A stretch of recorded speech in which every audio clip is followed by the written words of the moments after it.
आप बता रहे थे, कल आप बता रहे थे कि वो बीएलओ आपके पास भी ले आया है फॉर्म।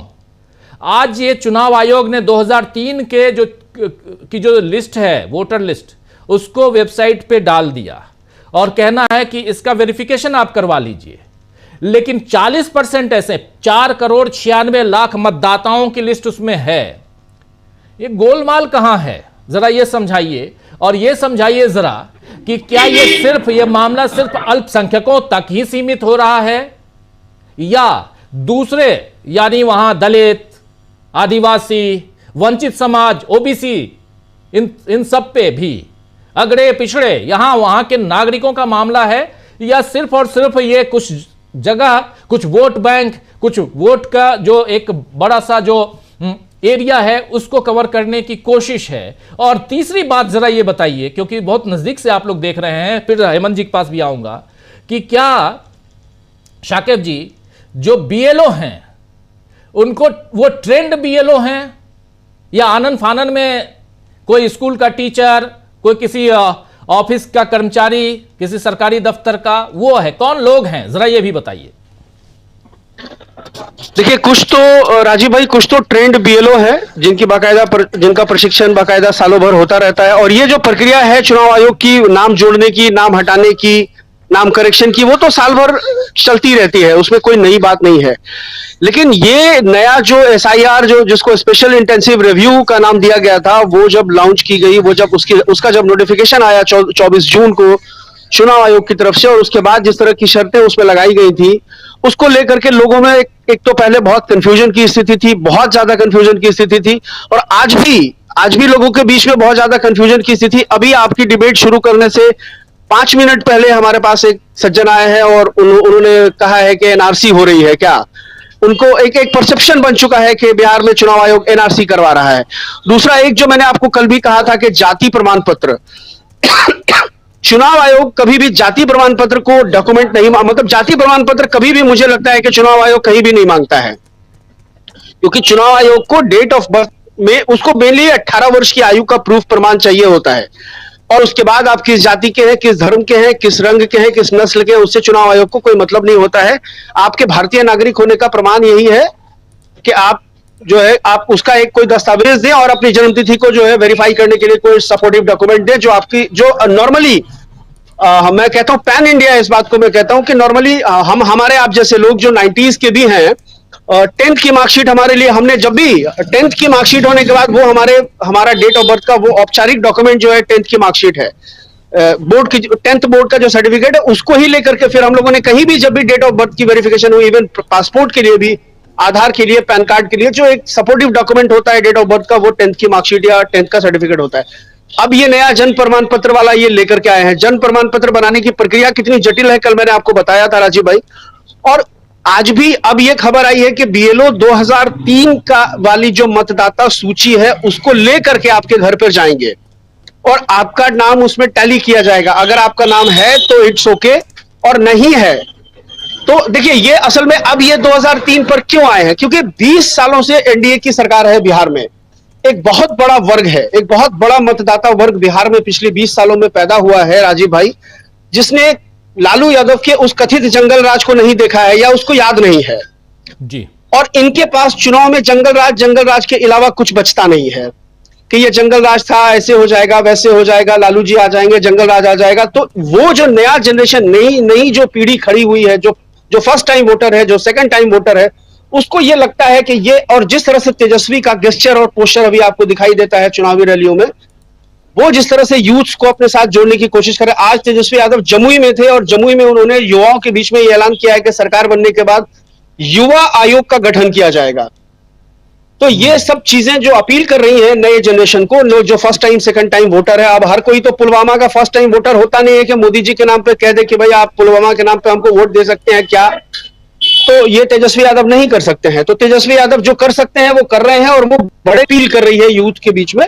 तो असल में उनको अब असल में वही तबका टारगेट पर आ गया है कि ये जो फर्स्ट टाइम और सेकंड टाइम का वोटर है, इसको डिस्क्रेडिट कर दो या इसको अगर डिस्टर्ब कर दिया जाए तो ये जो नई पीढ़ी का जो वोटर पैदा हुआ है, चाहे वो किसी भी वर्ग का है, धर्म का है, जाति का है, समाज का, इवन सवर्ण हो, पिछड़ा हो, अति पिछड़ा हो, महादलित हो, मुसलमान हो, जो भी हो, एक बड़े युवा वर्ग की लामबंदी तेजस्वी यादव के पीछे हो रही है। और आप देखेंगे कि पोल ट्रैकर्स जो अभी उसने पोल ट्रैकर ने पोल किया था, तो उसमें युवाओं की पहली पसंद में एक बड़े मार्जिन से तेजस्वी यादव और नीतीश कुमार के बीच का अंतर दिखाया गया था।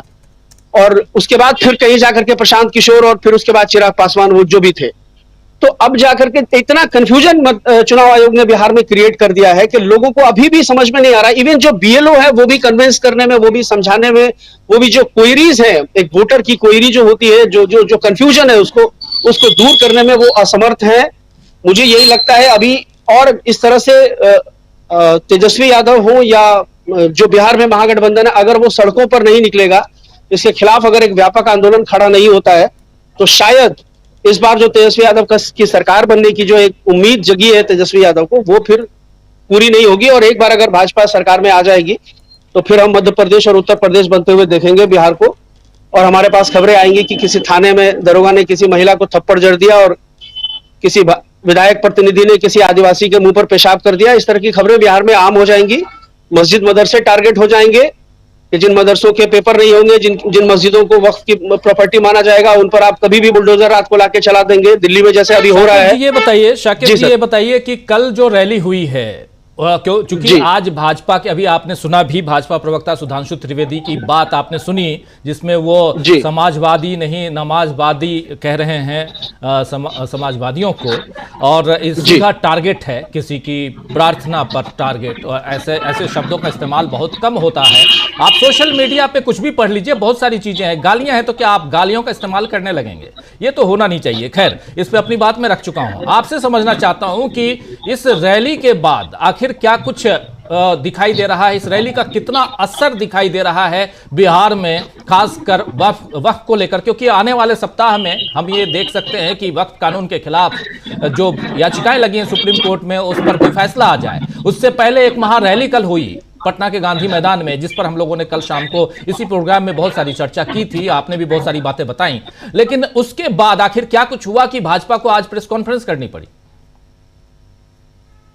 को ये लग रहा है कि कल चूंकि मुसलमानों की एक रैली थी, बड़ा हुजूम था गांधी मैदान में मुसलमानों का, तो इसलिए भाजपा को प्रेस कॉन्फ्रेंस करने की जरूरत पड़ रही है। क्योंकि भाजपा को लग रहा है कि ये एक अच्छा मौका है, तीतर के हाथ बटेर लग जाने वाली कहावत हम लोग सुनते हैं, कि इस बहाने कम से कम पोलराइजेशन किया जाए सोसाइटी में, जो अब तक उनको नहीं समझ में आ रहा है कि बिहार में किसी तरह का ध्रुवीकरण, सांप्रदायिक ध्रुवीकरण करने में वो कामयाब हो रहे हैं। तो चूंकि कल ये मुसलमानों की रैली थी, इमारत शरिया के बैनर से वो रैली हुई थी, तो इसलिए आज वोटर्स को ये मैसेज देने की कोशिश की गई है कि देखो ये फिर वही गजवाए हिंद और ये जो 2 रुपए लीड ट्रोल वाली वो भाषा बोलते हैं ये लोग।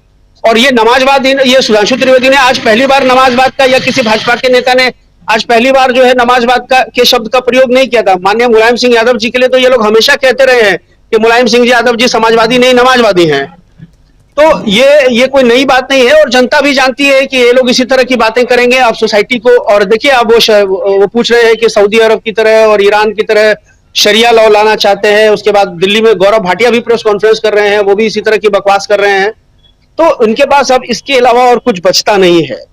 और कल की जो रैली हुई है उसका एक बड़ा इंपैक्ट ये है राजीव भाई, की अभी तक अब भी कुछ लोगों को ये उम्मीद थी, जो इनके जो आउटसाइड पैनलिस्ट हैं, जिनको हम बता सकते हैं, मतलब आउटसाइडर मान सकते हैं, मतलब आउटसाइडर एलाई पार्टनर के तौर पर जिस तरह से काम कर रहे हैं, चाहे वो प्रशांत किशोर हो या जो दूसरी पार्टियां हो, वो उनके पास जो थोड़ा बहुत वोट जाने का, उनको लग रहा था कि हम थोड़ा बहुत मुसलमानों का वोट ले लेंगे अगर हम कहीं पर मुसलमान उम्मीदवार उतार देते हैं, चाहे वो दूसरी दीगर कोई भी पार्टी हो। अभी शिवदीप लांडे की एक पार्टी है हिंद सेना करके, उन्होंने भी जो है वो बता दिया है कि हम उतारेंगे उम्मीदवार। अभी कल वंचित विकास इंसान पार्टी करके एक वीवीआईपी पार्टी लॉन्च हुई है बिहार में। प्रवीण निषाद करके कोई नेता है, उन्होंने लॉन्च किया है।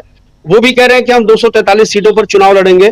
तो ये जो थोड़े बहुत टूट की संभावना बन सकती थी मुस्लिम वोटों में, वो कल की रैली के बाद वो एकदम सॉलिड, आप कह सकते हैं सीमेंटेड हो गया है महागठबंधन के फेवर में। और मुसलमानों को लगने लगा है ये बात कि हमको अगर एनडीए अलायंस को रोकना है, तो हमारे पास जो एनडीए अलायंस के सामने जो एक बड़ा मजबूत काउंटर है वो महागठबंधन की शक्ल में ही है। हम दूसरे किसी नए एक्सपेरिमेंट की तरफ जाएंगे तो नुकसान मेरा होगा जी। अगर अब टाइम एक्सपेरिमेंट का है नहीं। ये जो माहौल पिछले 10-11 सालों में बना है, वो एक आज आज आप देखेंगे एक जो पढ़ा लिखा मुसलमान, एक गरीब मुसलमान की मैं बात नहीं कर रहा हूं, एक पढ़ा लिखा मुसलमान है, वो इनसिक्योर फील करता है। मैं आपको अपने घर की बात बता रहा हूं, हमारे बड़े भाई साहब हैं, डॉक्टर हैं, और इस्लामिक स्कॉलर भी हैं, मस्जिद के इमाम भी हैं। वो ट्रैवल करके जाते हैं 50 किलोमीटर दूर रोज नौकरी करने के लिए। हॉस्पिटल में उनकी ड्यूटी होती है, शिफ्ट वाइज ड्यूटी होती है, कभी रात को लौटना पड़ता है, कभी बहुत अर्ली मॉर्निंग जाना पड़ता है ओपीडी के हिसाब से। मुझे ये लगता है कि कब कहां पर भाई की लिंचिंग हो जाएगी, कोई दाढ़ी पकड़ के नोच देगा। भाजपा की सरकार आने के बाद, अभी तक तो कहीं कुछ नहीं होता है, लेकिन भाजपा की सरकार आने के बाद हो सकता है कि कोई पकड़ ले कहीं पर और मुल्ला मौलवी कुछ भी कह सकता है। तो ये एक सोसाइटी के अंदर में ये एक पैन जो आप मतलब आप समझ सकते हैं कि एक जो इनसिक्योरिटी का जो भाव है वो बढ़ता जा रहा है लगातार। और अपना खुद को लेकर के भी, और अपने घर को, अपने मदरसों को, अपने मसाजिदों को लेकर के भी जो है कि कब हमारे ऊपर कोई एफआईआर होगी, सरकार की तरफ से कोई एफआईआर होगी और अगले दिन हमारे घर पे बुलडोजर आके खड़ा हो जाएगा कि ये अवैध है। जबकि हम बाकायदा बिजली का बिल जमा कर रहे हैं, पानी का बिल जमा है, हम घर का टैक्स जमा कर रहे हैं, म्युनिसिपैलिटी का जो रसीद होता है वो कटवा रहे हैं नियमित रूप से, और उसको अवैध घोषित करके एक दिन के नोटिस पे बुलडोजर से घर गिरा दिया जाएगा। हम सैकड़ों मिसालें हम पूरे देश में इसकी देख रहे हैं। ये तमाम बातें एकदम जो ग्राउंड लेवल पर मुसलमानों की जो लोकेलिटी है वहां तक ये चीजें हैं, तो उनको लग रहा है कि किसी भी हाल में एक डर का आलम है। देखिए, और एक बड़ा एक और ये चीजें इसलिए भी और ज्यादा सोसाइटी में जो है पेनिट्रेट हो रही हैं क्योंकि अब लोगों को यह भी लगने लगा है कि नीतीश कुमार जी जब तक थे तब तक भाजपा आरएसएस अपना एजेंडा लागू नहीं कर पा रही थी, और अब चूंकि भाजपा के लोगों ने पूरी तरह से साम दाम दंड भेद करके नीतीश जी को जो है राजनीतिक रूप से ठिकाने लगाने की जो है चौसर बिछानी शुरू कर दी है, तो अब लोगों को भी यह लगने लगा है कि एनडीए की बहुमत आने पर नीतीश जी मुख्यमंत्री होने नहीं जा रहे हैं। और नीतीश जी का मुख्यमंत्री नहीं होना भी एक बड़ा कारण है इस डर का। अब तक नीतीश जी थे तो कम से कम भारतीय जनता पार्टी का एजेंडा उस तरह से खुले रूप से आप बिहार में नहीं देख पा रहे थे 20 सालों से भाजपा के साथ सहयोगी सरकार चलाने के बावजूद भी।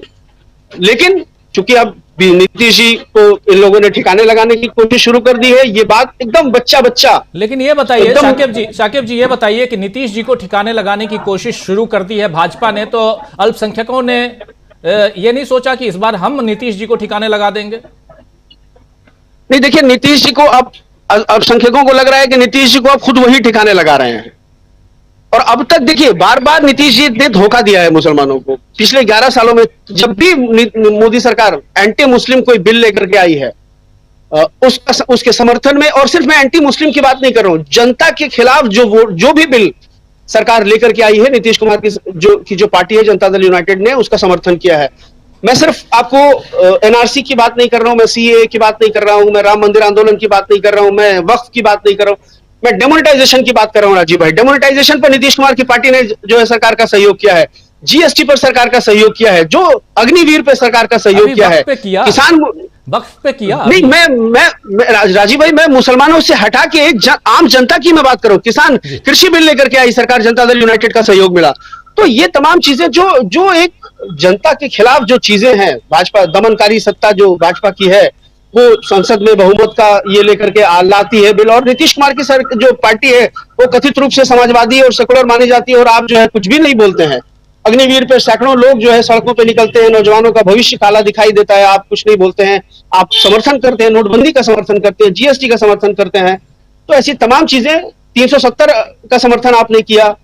उसके बाद आप देख लीजिए मणिपुर में 2 सालों से मणिपुर जल रहा है। नीतीश कुमार की पार्टी का कोई एक स्टेटमेंट, कोई एक स्टैंड जो नीतीश जी की पार्टी जनता दल यूनाइटेड की तरफ से आए हो, उनके कोई प्रवक्ता कोई एक स्टेटमेंट देते हो मणिपुर के लिए कि मणिपुर में जो ये होम सिविल वॉर की स्थिति 2 सालों से बनी हुई है उस पर जो है भाजपा को रोक लगानी चाहिए, कोई ऐसा। तो जनता को ये बातें समझ में आने लगी है कि ये पॉलिश्ड है, इनकी अपनी कोई वैचारिकी अब बची नहीं है, और जनता दल यूनाइटेड अब पूरी तरह से संजय झा, विजय चौधरी, ललन सिंह और इनके कब्जे में है। आपने देखा होगा कल एक वीडियो वायरल हुआ था, और ये एक बड़ी पॉलिटिकल डिकोडिंग लगती है मुझे कि कल विजय चौधरी के साथ बापू सभागार में नियुक्ति पत्र बांट रहे थे नीतीश कुमार। विजय चौधरी प्रो बीजेपी माने जाते हैं, उनको किनारे करके विजेंद्र यादव को सामने लाया गया। बिल्कुल, विजेंद्र यादव राजद के हिमायती माने जाते हैं और एक समाजवादी, वास्तव में विजेंद्र यादव समाजवादी व्यक्ति है, बहुत ही अच्छे आदमी है, कभी भी किसी तरह का कोई कंट्रोवर्सी उनके साथ नहीं रहा है पूरी पॉलिटिकल करियर में। ना वो कभी भी किसी तरह की आक्रामकता का वो जो है उस तरह से वो किस्म से कोई बयान देते हैं। विजेंद्र यादव आमतौर पर बहुत सज्जन, बहुत सभ्य और बहुत शालीन व्यक्ति जदयू में माने जाते हैं।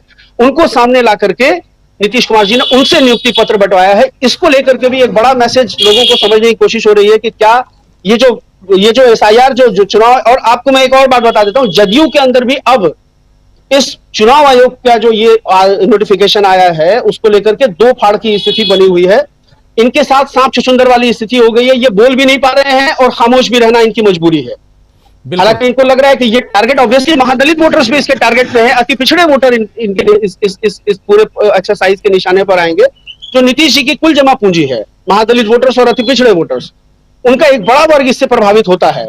तो वो जनता दल यूनाइटेड के लोगों के अंदर भी एक बहुत असहजता का भाव है, लेकिन वो खुल करके कह नहीं पा रहे हैं। जी जी जी बिल्कुल। शाकिब जी बने रहिए हमारे साथ, बहुत कुछ जानकारी आप दे रहे हैं।